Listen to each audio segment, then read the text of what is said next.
La semana laboral de 4 horas. Resumen y análisis de la obra de Timothy Ferriss. Dedicarle tiempo solo a lo esencial. Traducción, Marina Martín Serra. La semana laboral de 4 horas de Timothy Ferriss es una obra clave para aprender a dedicarle tiempo solo a lo esencial.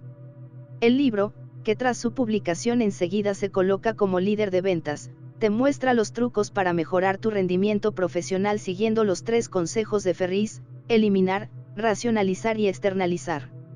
Así, al rentabilizar tu trabajo, podrás dedicarte a lo que realmente te interesa. Esta guía, estructurada y concisa, te ofrece las claves para comprender en profundidad la obra de Timothy Ferriss.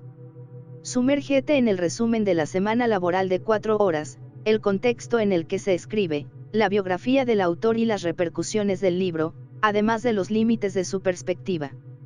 Y todo en 4 horas. En su exitosa obra, Timothy Ferriss se basa en su experiencia para emitir, sin sorpresa cuando nos referimos al título, una crítica del valor del trabajo, cuando éste equivale a sufrimiento, coacción, alienación. Desde esta perspectiva, su visión se acerca a la de Paul Lafargue, escritor y político socialista francés, 1842 a 1911. El progreso, técnico para Lafargue y tecnológico para Ferriss, se presenta de forma positiva, ya que se utiliza como herramienta de liberación. Liberación de los trabajadores para Lafargue, liberación personal para Ferriss. Dicho esto, el paralelismo con Paul Lafargue y su obra El derecho a la pereza 1880 se acaba aquí, en el sentido que, contrariamente al yerno de Karl Marx, Timothy Ferriss no es un ideólogo.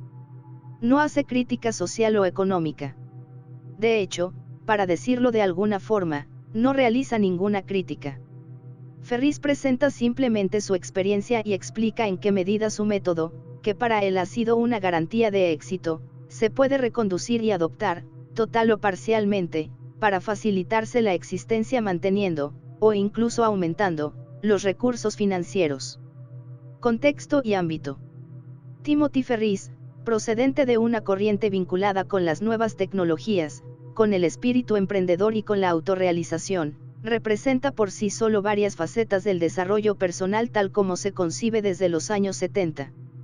El desarrollo personal se deriva de un movimiento de liberación, durante los años 1960 a 1970, en relación con las estructuras profesionales, familiares o incluso religiosas que prevalecían hasta ese momento.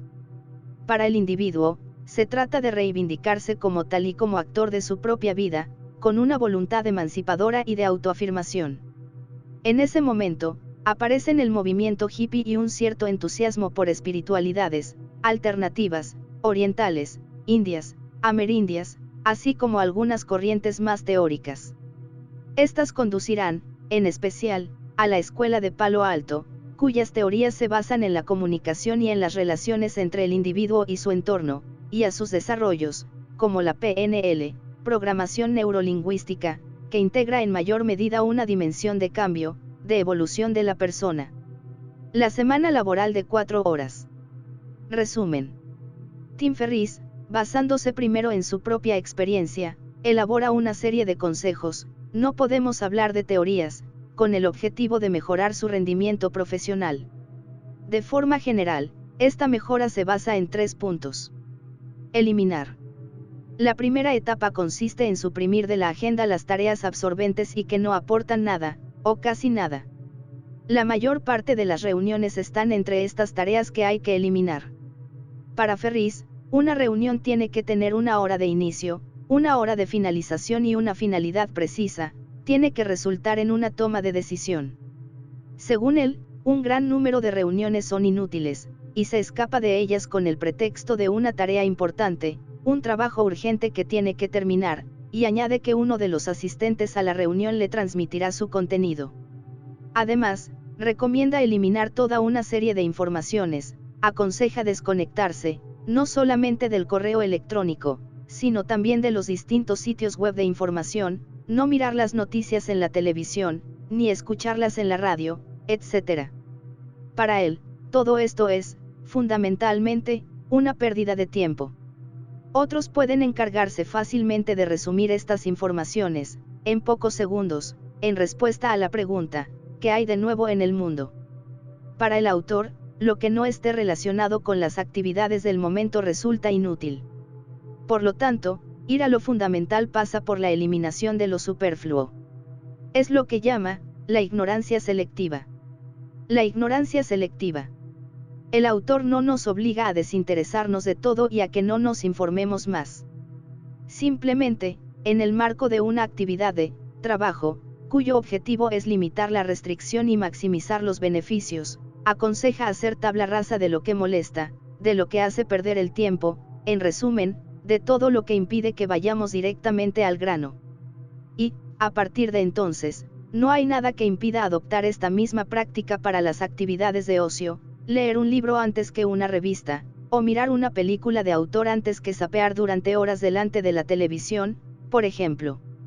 Asimismo, elimina aquello que desconcentra, las intrusiones, las preguntas, etc. Pero, cuidado, más que no responderles o decirles sistemáticamente que no está disponible, les pide a sus interlocutores que se expresen deprisa. Sé breve, estoy ocupado, se convierte en un lema, que obliga a que la persona que le habla vaya al grano y que, por consiguiente, le pregunte solamente por aquello que no sabe resolver de otro modo. Asimismo, tiene la intención de desmoralizar a los que le ponen palos en las ruedas, importunándolos a su vez. De este modo, explica que libraba auténticas batallas cada vez que, durante sus estudios, uno de sus trabajos no recibía la nota que se esperaba, iba a encontrarse con el profesor asistente responsable de su nota y lo machacaba con preguntas tanto tiempo como podía, con el objetivo de que, la próxima vez, el profesor se lo pensara 2 veces antes de ser estricto, o incluso que se inclinara a ser generoso. Sin embargo, cuando leemos esta obra, podemos preguntarnos sobre la pertenencia o la eficacia de esta estrategia en el caso en que la persona reaccione, ya sea concediéndole un tiempo de reacción muy ajustado, sé breve, estoy ocupado, o ocasionándole, en respuesta, una carga de trabajo todavía más importante, iniciando un círculo vicioso. Racionalizar. La segunda parte de los consejos de Tim Ferriss concierne a la racionalización o a la automatización, agrupar pedidos, realizar el trabajo una sola vez, leer los correos electrónicos únicamente entre 1 y 2 veces al día, después a la semana, etc. Además, aconseja incluso posponer el envío de los correos electrónicos para no recibir nuevas demandas o respuestas cargadas de una serie de preguntas. Hasta el día siguiente. Nos incita a hacer lo mismo con las llamadas telefónicas, responderlas y ver quién nos ha llamado solamente 1 o 2 veces al día. Otro consejo importante, las compras en línea y los pagos solamente se llevarán a cabo una vez por semana, como máximo. Ejemplo concreto de racionalización. Tengo una idea de lanzamiento de un producto o de un servicio. Para llevarla a la práctica necesito 50.000 €. Para caricaturizar, puedo conseguir entre 5.000 y 50.000 personas, pidiéndoles que me den una cifra de entre 1 y 10 euros. Es factible, pero me llevará muchísimo tiempo. Asimismo, puedo presentar mi producto, o mi servicio, de forma ventajosa y dirigirme directamente a los que pueden estar interesados en él, y establecer un micromecenazgo con una suma inicial de mínimo 100 euros. Así, solamente debo conseguir la colaboración de 500 personas, que formarán mi primera cartera de pedidos, y que puedo pensar que harán la promoción de mi producto también en un círculo determinado, puesto que, al ser inversores iniciales, les interesa que funcione. Externalizar. El autor se basa en gran medida en la externalización, esencialmente en lo relacionado con las actividades pesadas, o para las que no dispone de todas las cualidades necesarias. Otra persona se encargará, mejor y con un coste más bajo, lo que le deja tiempo libre para otras cosas o para algo que haga mejor y que le aporte más cosas. En este punto, Tim Ferriss apela a un equipo de asistentes, todos virtuales. Trabajan por plataformas reconocidas, lo que evita problemas relacionados con la incapacidad temporal de un asistente o incluso con la confidencialidad de los datos transmitidos. Estas grandes plataformas, en efecto, disponen no solamente de más recursos, tecnológicos y humanos, sino que también ofrecen contratos estrictos, que potencialmente han sido más probados y son más restrictivos, para el prestatario, que los de los interlocutores, principiantes, o menos reconocidos. Según él, se trata de confiar solamente un pequeño número de tareas a efectuar al mismo tiempo, una o dos, de funcionar con plazos cortos, 24 a 48 horas, y de pedir informes intermediarios de forma regular, al final del día o de la mañana, por ejemplo, así como el detalle de las subtareas realizadas. Dicho esto, la externalización y la delegación no son solamente virtuales. Así, un director general puede organizar su trabajo de forma que, a través de reglas operativas, sus empleados, o prestatarios externos, puedan resolver los puntos esenciales de los problemas que se presentan. Así, puede limitar su presencia en el despacho y gestionar la empresa a distancia, ya que la parte fundamental de la actividad se dirige mediante procesos, más que a través de un director. La musa de Ferris. De estos tres principios nace el concepto de musa. En español, esta palabra, cuyo origen se encuentra en la mitología griega, define una actividad artística o, en la mayoría de los casos, una encarnación de la inspiración. Para Ferris, la musa, esencialmente inmaterial, es la idea que, una vez transformada en negocio, permitirá generar ingresos de forma pasiva. De algún modo, es la culminación de su método. Elegir su sector. Una vez adquiridos estos principios, Ferris, en lo que concierne al desarrollo de nuevas actividades, hace hincapié en un perfecto conocimiento del sector y del público meta. Así, cuando estaba en la universidad, tuvo mucho éxito al dirigirse a estudiantes para exponerles un método de mejora del rendimiento en materia de velocidad lectora. Sin embargo, su casete dirigido a los orientadores profesionales no despertó mucho entusiasmo ya que, al no ser asesor, Ferris no conocía bien esa profesión. Conceptos clave. Trabajo y valor del trabajo. ¿Por qué trabajamos? La palabra, trabajo, viene del latín trepalium, que era un instrumento de tortura, mientras que, en francés, chômage, paro, también viene del latín, pero del verbo caumare, que significa, descansar cuando hace calor. Así pues, la etimología del trabajo traduce bien la noción de restricción que se relaciona con él, aunque, algunas veces, puedo elegir mi trabajo, no escojo trabajar. Pero este imperativo justamente sería, según Hegel, filósofo alemán, 1770 a 1831, lo que hace que seamos humanos. La labor se hace liberadora mediante la doble transformación que opera, en un primer tiempo, en la naturaleza para hacer que responda a nuestras necesidades y, en un segundo tiempo, en nuestra naturaleza humana consecuente con esta primera etapa. Marx, historiador, filósofo y economista alemán, 1818 a 1883, retoma esta idea diciendo que el hombre humaniza la naturaleza, accediendo así a su propia humanidad.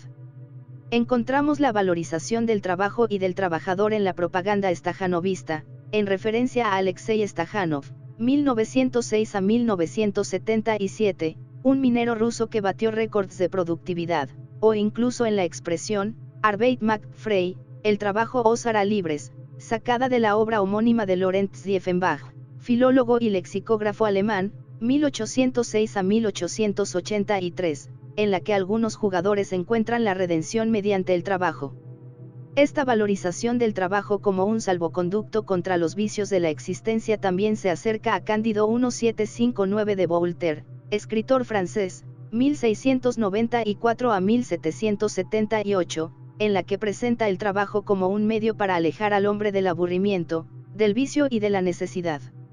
A pesar de todos estos beneficios, así como de sus aportaciones en términos de derechos, de sueldo, de reconocimiento, de sentimiento de utilidad, de integración social y de protección en relación con el futuro, el trabajo también es criticado por Nietzsche, filósofo alemán, 1844 a 1900, como la mejor de las policías, a causa de la desindividualización del trabajador, de su sumisión. Para el pensador alemán, aquel que no disponga de 2/3 del día para sí mismo tiene que considerarse un esclavo. Aquí, encontramos la diferencia entre tiempo libre y ociosidad, ya que el tiempo dedicado a uno mismo también tiene que estar consagrado a la cultura, la belleza, la conversación, etc. Keynes, economista británico, 1883 a 1946, comparte estas mismas ideas. En una visión utópica que hay que desarrollar a escala del siglo, deseaba que la economía se convirtiera en una ciencia secundaria y, con ella, la búsqueda desenfrenada de la riqueza y de la rentabilidad. En ese mundo mejor al que aspiraba, el arte y la cultura ocupaban un lugar primordial. En cuanto al valor del trabajo, esta expresión hace referencia al hecho de calcular el valor de un bien en función de la cantidad de trabajo, directo e indirecto, que su producción requiere.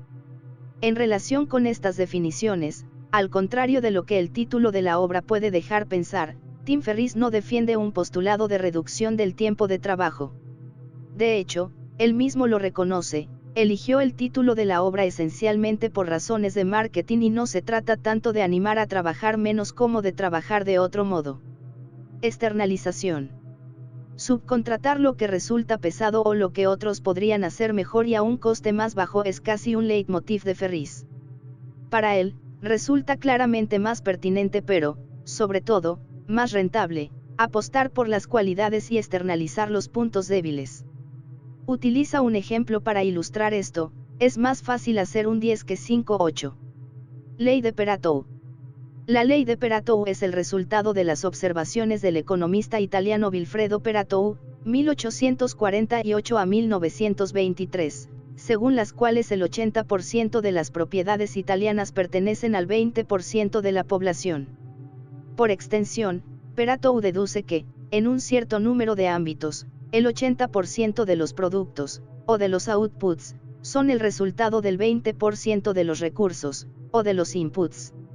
Este principio se puede aplicar a un gran número de ámbitos y permite una mejor clarividencia en la gestión de las prioridades. Si el 80% del volumen de negocios de una empresa procede del 20% de los clientes, es importante concentrarse en estos últimos. Un cliente perdido, si no aporta nada o casi nada, finalmente no resulta importante. Si el 80% de mis ingresos está generado por el 20% de mi trabajo únicamente, me concentro en estos puntos y externalizo, o dejo caer, el resto.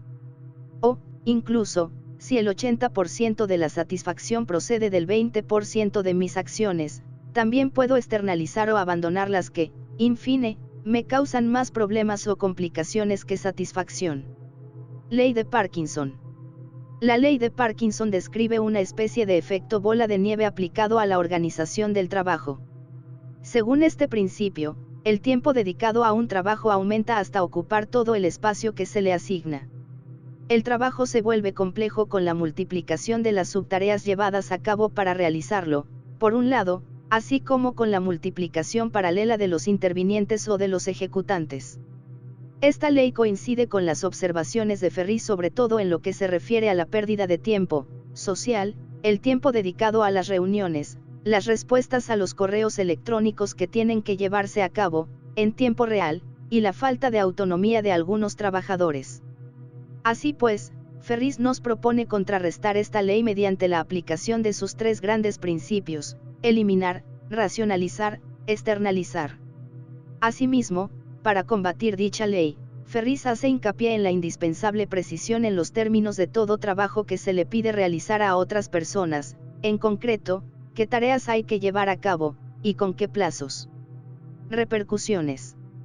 Aunque su autor no fuera conocido por el público antes de la aparición de la semana laboral de 4 horas, este libro alcanzó lo más alto de las listas de ventas nada más salir, siguiendo el New York Times, el Wall Street Journal y el Business Week, principalmente gracias a una promoción activa mediante el intermediario de blogueros con los que Tim Ferriss tenía relación. Se trata de una técnica por la que, desde ese momento, ha sido recompensado.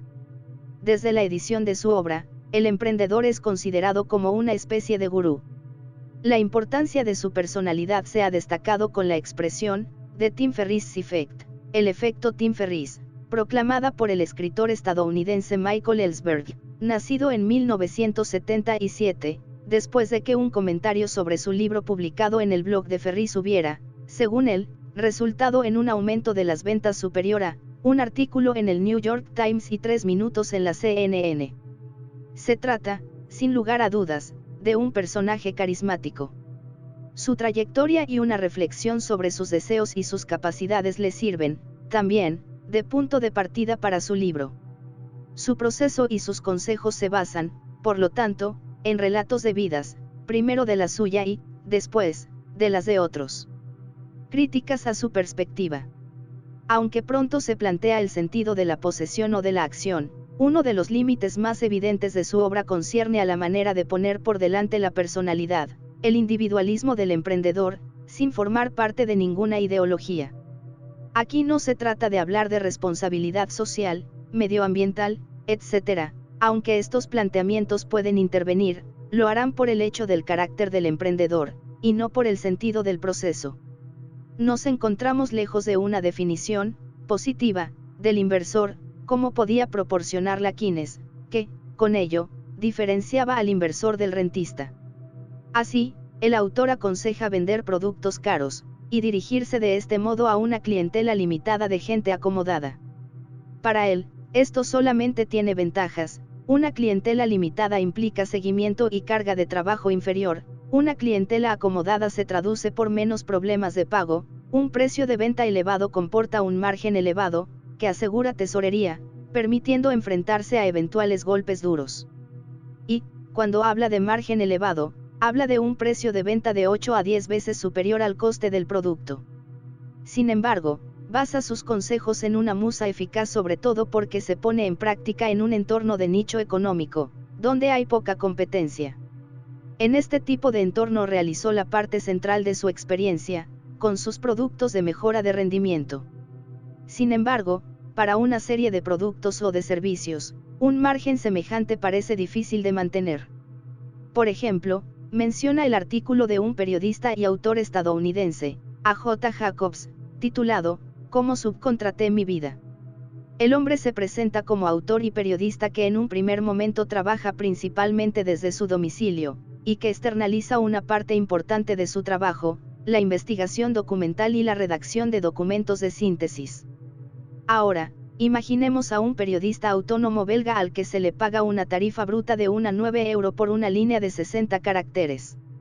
Un artículo de entre 1000 y 2000 caracteres, alrededor de 2 páginas tamaño A4, le haría ganar entre 18 y 22 euros brutos. Realmente podemos pensar que económicamente le conviene si subcontrata su trabajo. O ya tiene un renombre que le ayude a vender. Asimismo, el autor es sospechoso de incitar a las trampas, un aspecto que encontramos en su Victoria en Sande en el año 1999.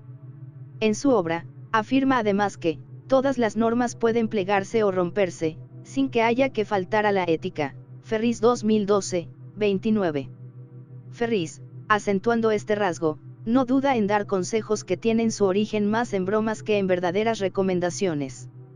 Así, para evitar la pérdida del equipaje, les aconseja a los viajeros estadounidenses que introduzcan una pistola sin munición en su maleta. Una vez detectado, este equipaje será señalizado y los servicios de seguridad le prestarán una atención particular, por lo que no se perderá. Ferris también apuesta en gran medida por la inmediatez y por la simultaneidad. Asimismo, este es uno de los límites de la ignorancia selectiva, el quid de todos los conocimientos que adquirimos, de las informaciones que escuchamos, que leemos, que vemos y que no serán útiles hasta dentro de un tiempo, o incluso en correlación con otros. Esta concepción no conduce a un enfoque demasiado compartimentado del saber, según el que cada uno debería adquirir solamente los conocimientos estrictamente necesarios para las actividades que realiza en ese momento. En paralelo, los trucos que presenta para convertirse en experto en lo que sea en 4 semanas, profundizando únicamente en ciertos aspectos de una materia para ser capaz de hablar de ella para dar la impresión de que la dominamos, atañen sobre todo a la apología de la futilidad, incluso si termina el pasaje con, la regla del juego consiste en presentar la verdad decorada de la mejor forma posible, y no inventarla de la nada. El blog del autor hace hincapié en el desarrollo personal, ya se trate de fuerza mental o de ampliar los límites físicos de su cuerpo, pero de una forma muy espectacular, casi se podría hablar de puesta en escena.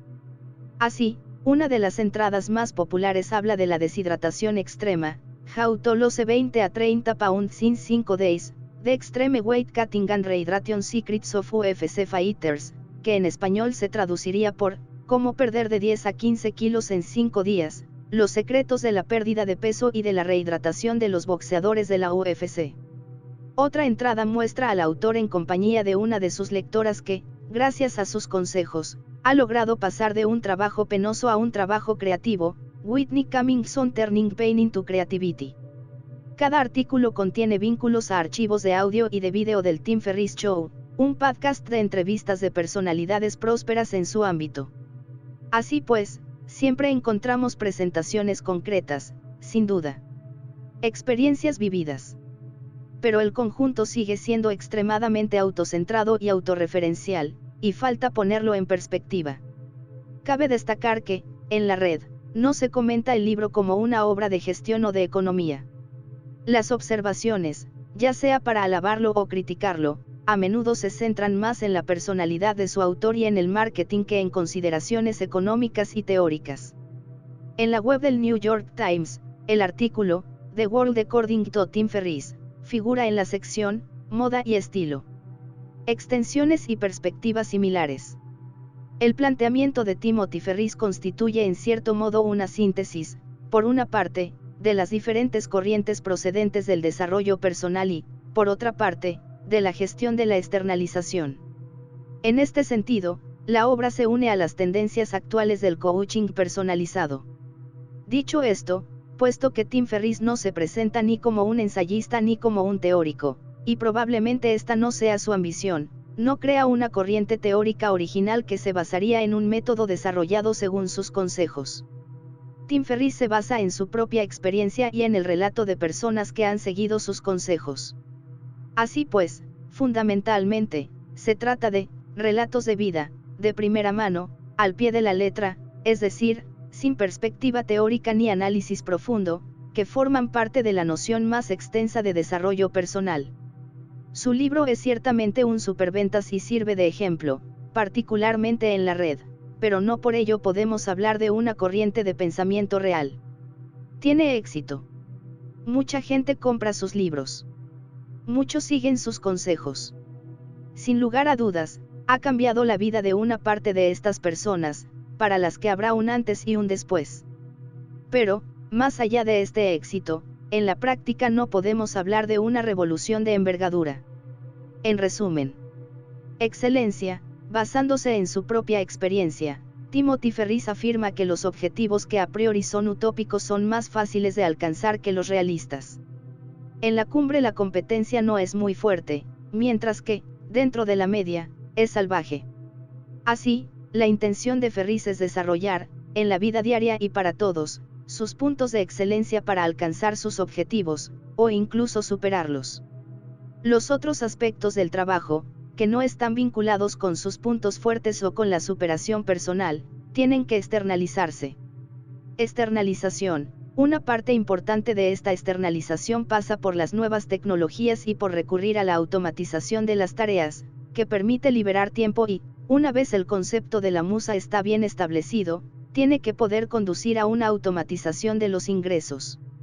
Ir al grano, para optimizar el tiempo dedicado a su trabajo, Tim Ferriss recomienda también eliminar, además de los puntos débiles de uno mismo, todo lo que quita tiempo y no aporta nada o casi nada.